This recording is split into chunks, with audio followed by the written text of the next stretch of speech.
Hello everyone, welcome to Pragya empower studies. हम class 9th का chapter 2 कर रहे हैं पॉलिनोमियल्स और इसकी एक्सरसाइज 2.4 सॉल्व कर रहे हैं। तो स्टार्ट करते हैं। देखिए क्वेश्चन है factorise the following using appropriate identities.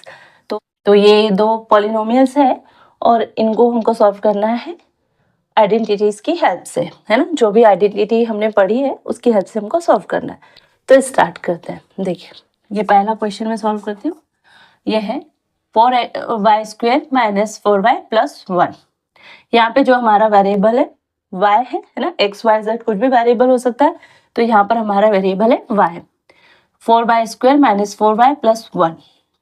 देखिए इसमें हमको आइडेंटिटी यूज करनी है ना, और इसका फैक्टराइज करना है इसको। देखिए स्टार्ट करते हैं। ये 4y² है, तो अगर हम इसको 2y और इसका होल स्क्वायर कर दे तो चलेगा, है ना, क्योंकि 2 इंटू 2 क्या होगा 4 और y², तो ये हमको मिल जाएगा। ठीक है, अगर ये 4 है, इसको 2 इंटू 2y कर दिया जाए तो कर सकते हैं। अब देखिए 1 को अगर हम 1² कर दे तो भी चलेगा, है ना। देखिए हमारे पास एक आइडेंटिटी है a minus B whole square is equal to a² minus 2ab plus b², है ना। अब देखिए इस आइडेंटिटी की हम अगर हमारे इस पॉलिनोमियल से कंपैरिजन करें तो देखिए a² ये हमारे पास 2y² के जैसा हो जाएगा, है ना, माइनस 2ab। तो यहाँ पर है 2a क्या है हमारा 2y, और इसके मल्टीपल में कुछ नहीं तो 1 कर सकते हैं, और b² तो हम 1² कर सकते हैं। ठीक है ना। a क्या हुआ, हम 2y को मान सकते हैं a, और b इक्वल टू 1। ठीक है ना। तो देखिए a² 2y², 2ab, तो 2a और ये b यानी कि 1 यानी b², तो 1 का स्क्वायर 1 ही होता है ना। तो ये तो हमारे पास इसके इक्वल है, तो हमारा आंसर क्या होगा a माइनस b का होल स्क्वायर, यानी a बोले तो 2y माइनस b यानी 1 इसका स्क्वायर। ठीक है, अब इसको हम क्योंकि ये 2y माइनस 1 का होल स्क्वायर है तो हम क्या कर सकते हैं, इसको 2y minus 1 into 2y minus 1 इसको 2 टाइम लिख सकते हैं, और ये हमारा आंसर है। ये दोनों ही हमारे आंसर है। आपकी बुक के पीछे जो आंसर की दी है उसमें ये वाला आंसर है ना, क्योंकि ये 2y माइनस 1 का होल स्क्वायर है तो हमने इसको 2 टाइम लिख दिया, है ना। तो इस तरह से तो ये एक आइडेंटिटी थी जो हमने यहाँ पर यूज की। इस तरह से बस आपको के पास 3-4 आइडेंटिटीज है, वो आपको पता होनी चाहिए कि यहाँ पर कौन सी सही बैठेगी। उस हिसाब से ये क्वेश्चन को आप अरेंज करो पॉलिनोमियल को, और आप आंसर निकाल सकते हैं। जैसे ये वाला क्वेश्चन हम देखते हैं, इसमें क्या होगा, x² है माइनस y², ये 100 है तो 100 को हम 10² लिख सकते हैं ना। ठीक है, अब ये y² है 10² है, तो इसको एक साथ हम लिख सकते हैं ना, y/10 और इनका स्क्वायर होल स्क्वायर। ठीक है, ये लिख दिया। अब हमारे पास एक आइडेंटिटी होती है, ये a इसको मान लो, इसको a² माइनस b², y/10 को b मान लो, है ना। x यानी a और y/10 बराबर b मान लेते हैं हम, तो हमारे पास एक आइडेंटिटी बनती है।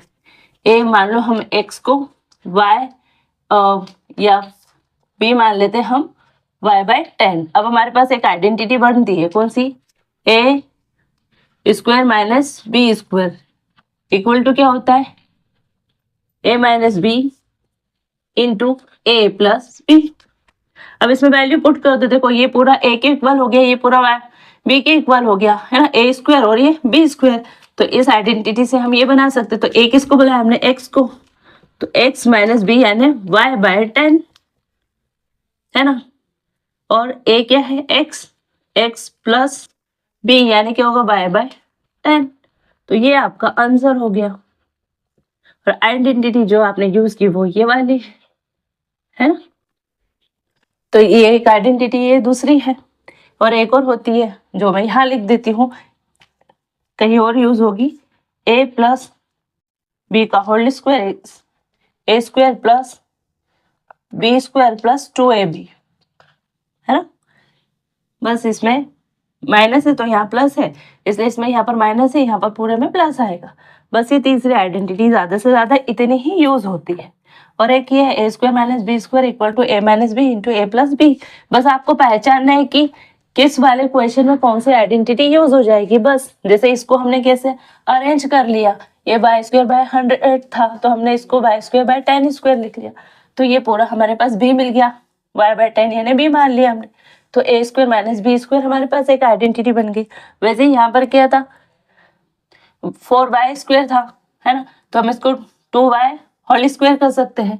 ये 4y है तो 2 इंटू 2y डॉट 1, है ना, इंटू 1 प्लस ये 1 है तो इसको 1 स्क्वायर कर दे, तो हमारे पास एक आइडेंटिटी है A square minus 2ab plus B square. ये बिल्कुल वैसी है ना, A square minus 2ab plus B square, तो ये किसके इक्वल होती है, ए माइनस बी स्क्वायर के। तो हमने बस a इक्वल टू 2y और b इक्वल टू 1 पुट कर दिया, तो हमारे पास आ गया 2y माइनस 1 होल स्क्वायर, और इसको 2 बार लिख लिया क्योंकि ये स्क्वायर में था, तो 2y minus 1 into 2y minus 1। ठीक है, तो ये पहला क्वेश्चन है, सेकंड क्वेश्चन, और ये तीसरी आइडेंटिटी है आपकी, है ना, ये भी कहीं यूज होगी। तो ये क्वेश्चन है, क्वेश्चन मैं रीड करती हूँ। An observer 1.5 meter tall is 20.5 meter away from a chimney. The angle of elevation of the top of the chimney from her eyes is 45 degree. What is the height of the chimney? है ना, एक observer है और वो एक chimney से 28.5 metre की दूरी पे खड़ा है और ऑब्जर्वर की जो हाइट है वो है 1.5 मीटर। ठीक है, अब चिमनी का जो टॉप है उससे उस ऑब्जर्वर का एंगल ऑफ एलिवेशन 45 डिग्री का बन रहा है ना। तो हमको फाइंड आउट करना है उस चिमनी की हाइट। तो हम क्या करते हैं, पहले डायग्राम ड्रॉ करते हैं और मैं फिर समझाती हूँ आपको कि एंगल ऑफ एलिवेशन कैसा बनेगा। तो देखिए, ये ग्राउंड है ना, यहाँ पर एक चिमनी है, ये चिमनी बनी हुई है, ठीक है, बिल्कुल स्ट्रेट। इससे 28.5 मीटर की दूरी पर एक ऑब्जर्वर खड़ा है ये, और ये डिस्टेंस हुई 28.5 मीटर। ठीक है, ये जो ऑब्जर्वर है इसकी हाइट कितनी है, 1.5 मीटर। ठीक है, अब देखिए, अगर हम इस ऑब्जर्वर से सीधी ये लाइन ड्रॉ करेंगे तो ये जो लाइन होगी ये यहाँ पर चिमनी को, सपोज अगर ये ए बी है ना, और ये पी क्यू है, और ये बिंदु हमने, ये पी से हमने जो लाइन ड्रॉ की बिल्कुल ऑब्जर्वर की हाइट के बराबर, तो ये यहाँ पर 1.5 मीटर की दूरी पर ही यहाँ पर एक सी बिंदु मिल जाएगा। ठीक है, मतलब सी बी कितना है, 1.5 इतना ही होगा, क्योंकि इसके ग्राउंड के पैरेलल इस पी क्यू ऑब्जर्वर की हाइट के बराबर हमने यहाँ लाइन ड्रॉ की, तो ये 1.5 मीटर का हुआ। ठीक है, आप देखिए एंगल ऑफ एलिवेशन क्या होता है, ये ऑब्जर्वर है ना, तो ऑब्जर्वर की जो आई है वहां से एक सीधी लाइन है, और वो बिल्कुल जो स्ट्रेट लाइन है उस स्ट्रेट लाइन से जितना एंगल बना के ऊपर देखेगा उसको कहेंगे एंगल ऑफ एलिवेशन। ठीक है, तो ये ऑब्जर्वर ने यहाँ अगर इस तरह से देखा तो ये जो इस लाइन और इस लाइन के बीच जो एंगल बनेगा उसको बोलेंगे एंगल ऑफ एलिवेशन, और ये है 45 डिग्री का। ठीक है, गॉट इट। तो हमको क्या अब फाइंड आउट करना है, चिमनी की हाइट यानी ए से बी तक, ए बी हमको फाइंड आउट करना है, जिसमें हमको बी सी पता चल गई 1.5, है ना। तो हमने मान लिया कि ये ए सी एक्स हो गया जो भी, तो ए सी प्लस बी सी इसको मिला देंगे तो हमको चिमनी की हाइट मिल जाएगी। यानी अब हमको इतना पोर्शन तो मिल गया है चिमनी का, हमको इतना पोर्शन निकालना है, ए सी निकालना है, तो हम दो ए सी और सी बी को जोड़ देंगे जिससे हमको ए बी की हाइट मिल जाएगी जो कि हमारी चिमनी की हाइट होगी। तो अब स्टार्ट करते हैं क्वेश्चन। तो आई होप कि आपको ये डायग्राम अच्छे से समझ में आ गया होगा, है ना।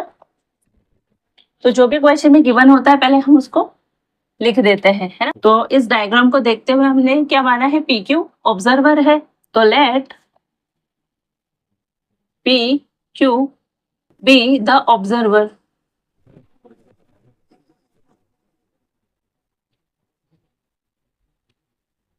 एंड ये ए बी को क्या मान लिया, chimney, A B be the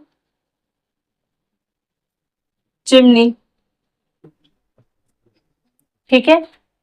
P Q की हाइट कितनी है, पी क्यू या ऑब्जर्वर कितना गिवन है, 1.5 मीटर, है ना।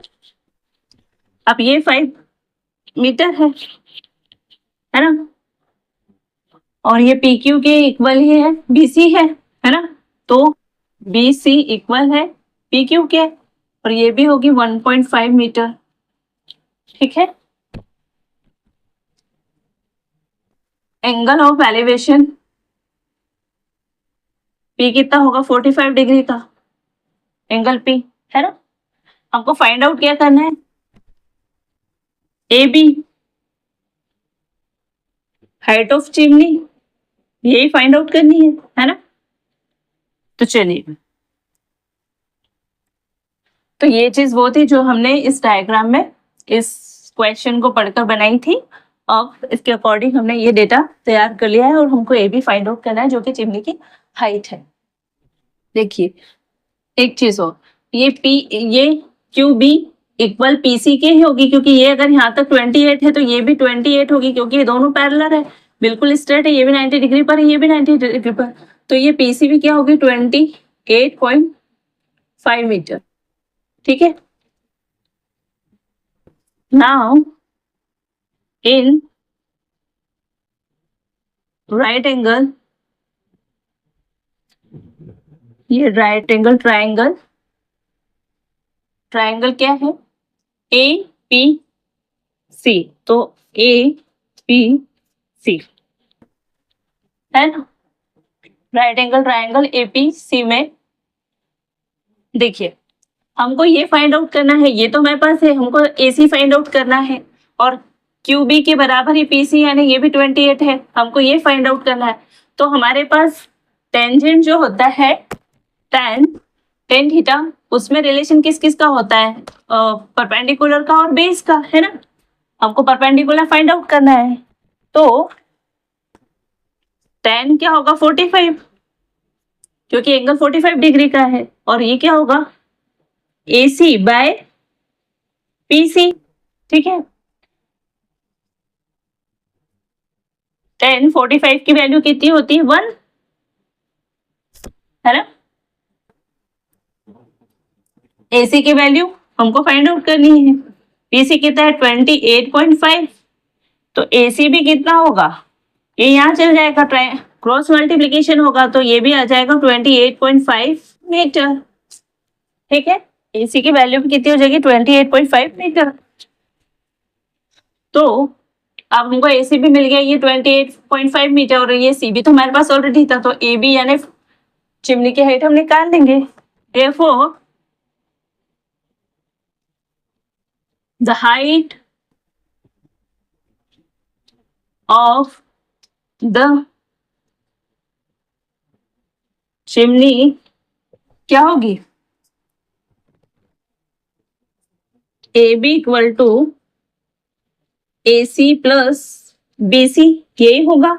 और ए सी क्या है, अभी हमने निकाला 28.5, और बी सी क्या है 1.5, तो क्या होगा 0.03। ए बी यानी चिमनी की हाइट क्या होगी, ए बी की वैल्यू कितनी होगी, 30 मीटर, और ये आपके क्वेश्चन का आंसर है ना। तो इसमें कुछ भी नहीं करना था, सिर्फ जो क्वेश्चन था उसको देख के हमने डायग्राम ड्रॉ किया, है ना। ये सब एक दूसरे के पैरेलल होते हैं, क्योंकि बिल्कुल परपेंडिकुलर होते हैं, चिमनी बिल्कुल परपेंडिकुलर होती है, ऑब्जर्वर बिल्कुल परपेंडिकुलर खड़ा होता है। अब ये जितना होगा उतना ये बिल्कुल स्ट्रेट लाइन खींचिए तो ये भी हो जाएगा। जो ये होगा 28.5 मीटर, वही इसके ऊपर नीचे से जितनी दूरी होगी बेस से फुट से, उतनी दूरी उनके हेड से होगी, टॉप से, तो ये हो जाएगी, है ना। एंगल ऑफ एलिवेशन कैसे बनता है? कोई भी ऑब्जर्वर अगर खड़ा है, एंगल ऑफ एलिवेशन, तो उसकी आई के पहले स्ट्रेट एक लाइन ड्रॉ करो, जो कि हमने ये वाली ड्रॉ की। अब उसका बिल्कुल स्ट्रेट से वो कितने अपनी आईज को कितना ऊपर करके या हेड को ऊपर करके देखता है, वही उसका एंगल ऑफ एलिवेशन बनता है।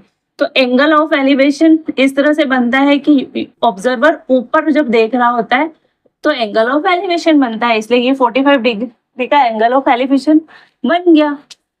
बस हमको क्या ये तो पता था, AC निकालना था, क्योंकि हमारे पास PC ऑलरेडी है, बेस ऑलरेडी था। तो हमने क्या किया, tan 45 लगाकर AC की वैल्यू निकाल ली, और जब AC निकल गया तो AB क्या होगा, AC प्लस BC, और हमारे पास हाइट ऑफ चिमनी क्या आ गई, AB की वैल्यू 30 मीटर। तो आई होप कि ये क्वेश्चन आपको अच्छा लगा होगा, अच्छे से समझ में आया होगा। ये 2023 में आया हुआ क्वेश्चन है ना। तो वीडियो अच्छा लगा तो वीडियो को लाइक कीजिएगा, चैनल बने हो तो चैनल को सब्सक्राइब कीजिएगा। आपका कोई क्वेश्चन हो, कोई क्वेरी हो, या आपको कोई क्वेश्चन समझना हो तो आप कमेंट बॉक्स में कमेंट करें। मिलते हैं नेक्स्ट वीडियो में, तब तक के लिए जय हिंद, जय भारत, थैंक यू।